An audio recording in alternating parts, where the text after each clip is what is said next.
In 2022, 1,023 million metric tons of carbon dioxide was released by transportation-related emissions, making transportation the largest source of greenhouse gas emissions in the United States.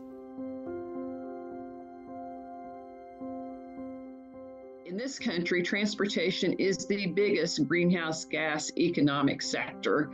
It is 28% of our greenhouse gas emissions. What I tell people is we have built the most expensive, least sustainable, least resilient, most inequitable, and most unsafe transportation system on the planet.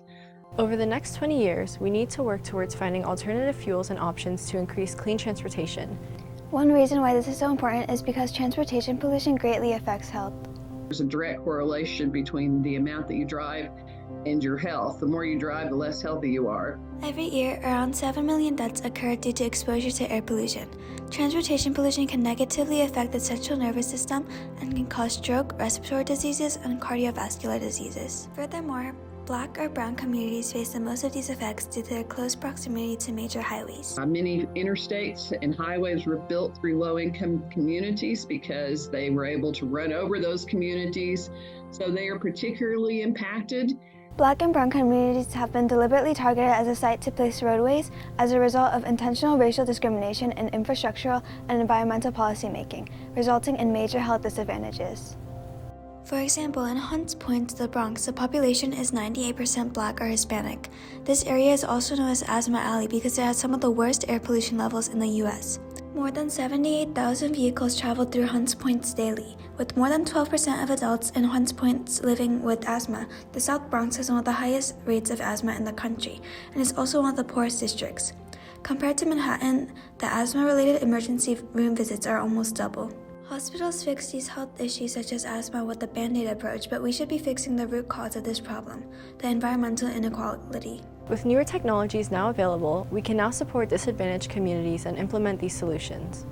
When we visit Black communities in Baltimore or New Orleans or Birmingham, and all of them can point to physical infrastructure that actually cut off neighborhoods, separated people from jobs and resources, we know that we have a responsibility to do something about that. After decades of promises in this town, President Biden delivered a bipartisan infrastructure law with generational investments in jobs and transportation, and we're going to do it the right way. The bipartisan infrastructure law was instituted by President Biden in 2022.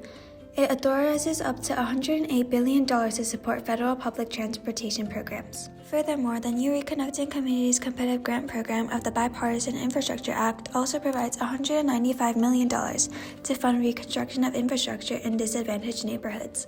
This will help bridge economic inequalities in Black communities who were displaced when interstate highways were built through their neighborhoods. It also includes the first ever investment in electric vehicle charging infrastructure, providing up to $75 billion over 5 years to build out a national network of EV charging infrastructure. Companies have announced new investments of more than $36 billion in electric vehicles and $48 billion in battery manufacturing here in the U.S. We're just getting started. Having a successful EV charging network, which is what the bipartisan infrastructure bill is really meant to do. We need to keep funding the infrastructure. I think the Biden administration has done a great job with the infrastructure law and other laws. So there's a lot of funding out there now to help advance this cause. But we need to make sure that we keep it going. Another example of clean transportation initiatives that we wish to see continued in the next 20 years is the NYSERDA New York Clean Transportation Prizes.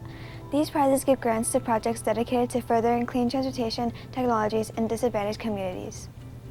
The Clean Transportation Prizes are a great example of one of the programs that we have available to help underserved communities. This is an $85 million program that was launched in 2020. That really targets community-level projects, large-scale demonstrations up to $10 million per project that help to expand the options for clean electric transportation in disadvantaged communities. One of the specific projects that were awarded a $10 million grant include Dollar Ride. Dollar Ride's based in the Bronx. And what they do is offer either free or low-cost shuttle services to low-income areas where they can go on an app, they can ask for a ride to an existing bus stop, and a small all-electric shuttle van will come and pick them up. We wish to see more funding on these types of projects. We've made a lot of progress so far. There are over 180,000 electric vehicles on the road in New York State already, but we have a lot further to go. In the next 20 years, we wish to see more investments in clean transportation, especially in clean transportation infrastructure in disadvantaged communities. In order to accomplish this goal, we need to continue collaborating and working with community groups, manufacturers of vehicles, and policymakers to eliminate emissions. With increased electric generating opportunities, such as solar and wind, access to fossil fuel alternatives has become a reality. Transportation pollution is not just an environmental issue, but a social justice issue.